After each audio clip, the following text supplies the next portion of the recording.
শুভ সকাল বন্ধুরা, কেমন আছো সবাই? আশা করি সবাই ভালো আছো, আমিও ভালো আছি। এইমাত্র ঘুম থেকে উঠেছি। পিছনে কলে দেখছি, ওটার দোকানে নিয়ে যাব, জাগ দেওয়া আছে। ঘড়িতে এখন 6:30 প্রায় বেজে গেছে। একটু ভোরেই উঠেছি, আজকে সরস্বতী পুজোর জন্য ভোরেই উঠেছি। আর এদিকে দেখো আমার মেয়ে চলে আসবে একটা, এবার মেয়ে স্নান করে চলে এসছে। শাড়িটা ওর আগে পরিয়ে দিয়েছি, বলছি মা তুমি তো দোকানে চলে যাবে, তো আমাকে কে শাড়ি পরিয়ে দেবে? এবার ওদিকে ওর বড়ো মা ওর বোনকে শাড়ি পরাবে বলে ব্লাউজ মারছিল। আর এদিকে দেখো রেডি হয়ে নিয়েছি, দোকানে যাব। দোকানে বেরিয়েও পড়েছি।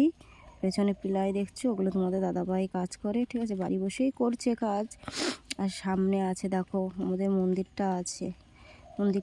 এবার আমি চলে এসেছি দোকানে।